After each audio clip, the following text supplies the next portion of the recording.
ये कथा एक प्रेरणादायक और भावनात्मक धार्मिक कथा है जो लोक विश्वासों और भक्ति की भावना पर आधारित है। इस कहानी का उद्देश्य किसी भी अंधविश्वास को बढ़ावा देना नहीं, बल्कि भक्ति, सदाचार और सकारात्मक सोच के महत्व को दर्शाना है।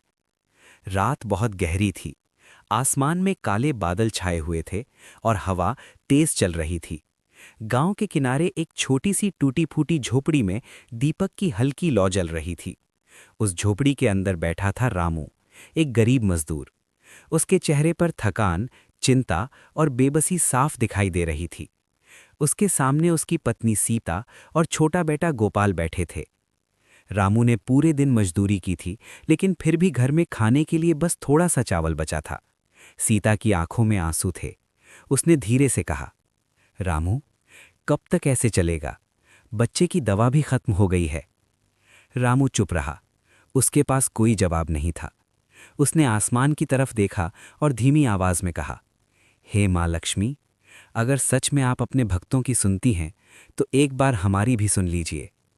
लेकिन उस रात रामू को ये नहीं पता था कि उसकी ये पुकार सच में किसी तक पहुंच चुकी थी। उसी गांव में एक बहुत अमीर व्यापारी भी रहता था। उसका नाम था महेंद्र सेठ। उसके पास धन की कोई कमी नहीं थी, बड़े बड़े खेत, कई दुकानें और शहर में हवेली। लेकिन उसके दिल में दया बिल्कुल नहीं थी। गांव के लोग उससे बहुत डरते थे। अगर कोई गरीब उससे उधार ले लेता तो वो कई गुना ब्याज वसूल करता। रामू भी कभी उसके खेत में काम करता था, लेकिन एक दिन छोटी सी गलती की वजह से महेंद्र सेठ ने उसे सबके सामने अपमानित करके निकाल दिया था।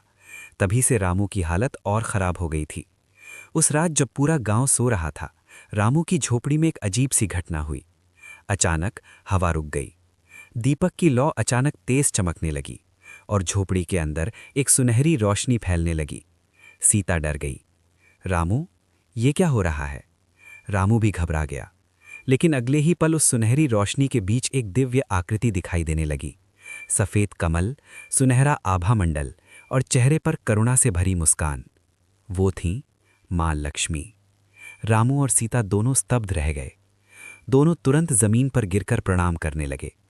रामू की आवाज कांप रही थी, माँ, क्या सच में आप हमारे सामने हैं?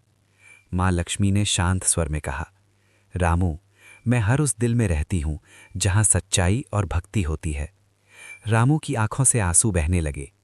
माँ, हमने कभी किसी का बुरा नहीं किया, फिर भी हमारी जिंदगी इतनी कठिन क्यों है? माँ लक्ष्मी मुस्कुराईं।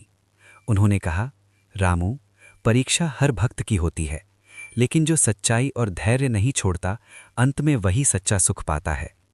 फिर माँ लक्ष्मी ने रामू को एक छोटा सा चांदी का सिक्का दिया। उन्होंने कहा, इसे संभाल कर रखना, लेकिन याद रखना, इस धन का उपयोग सिर्फ अच्छे कामों में करना। इतना कहकर माँ लक्ष्मी अदृश्य हो गई। रामू और सीता दोनों पूरी रात सो नहीं पाए। सुबह होते ही रामू उस सिक्के को लेकर बाजार गया।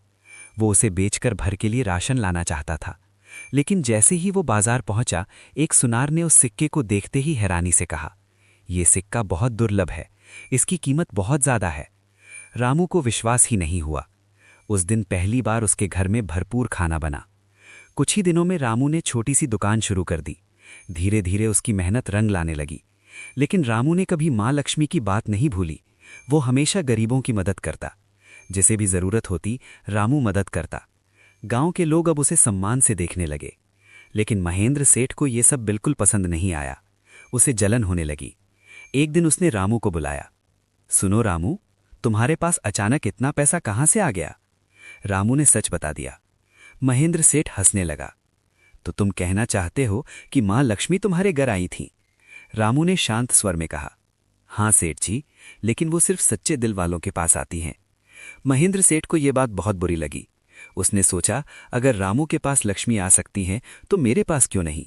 उसने उसी रात अपने घर में बड़ी पूजा रखी। सैकड़ों दीपक जलाए, महंगे फूल मंगवाए, लेकिन उसके दिल में भक्ति नहीं, सिर्फ लालच था। रात बीत गई, लेकिन कुछ नहीं हुआ। तभी अचानक उसके कमरे की सारी लाइट बुझ गई और अंधेरे में एक आवाज गूंजी, धन वहीं टिकता है जहां दया और सत्य होता है। महेंद्र सेठ डर गया। अगले दिन उसके व्यापार में भारी नुकसान हो गया। धीरे धीरे उसकी संपत्ति कम होने लगी। अब उसे अपनी गलती का एहसास होने लगा। एक दिन वो रामू के पास आया। उसकी आंखों में पछतावा था। रामू, मैंने जिंदगी भर लोगों का दिल दुखाया, क्या मुझे माफी मिल सकती है? रामू ने मुस्कुराकर कहा, अगर मन से पछतावा हो तो भगवान भी माफ कर देते हैं। उस दिन से महेंद्र सेठ ने अपना व्यवहार बदल दिया। वो गरीबों की मदद करने लगा। गांव में पहली बार लोगों ने उसे मुस्कुराते हुए देखा और कहते हैं कुछ महीनों बाद उसकी किस्मत भी फिर से बदलने लगी, क्योंकि मां लक्ष्मी को धन से ज्यादा इंसान का दिल पसंद है। इस कहानी से हमें यही सीख मिलती है कि सच्चाई, मेहनत और दया से ही जीवन में सच्ची लक्ष्मी आती है। अगर आपके दिल में भी मां लक्ष्मी के लिए सच्ची श्रद्धा है तो कमेंट में लिखें जय मां लक्ष्मी।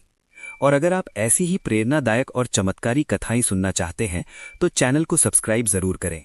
इस कथा को अपने परिवार और दोस्तों के साथ शेयर करें ताकि मां लक्ष्मी की कृपा सब पर बनी रहे।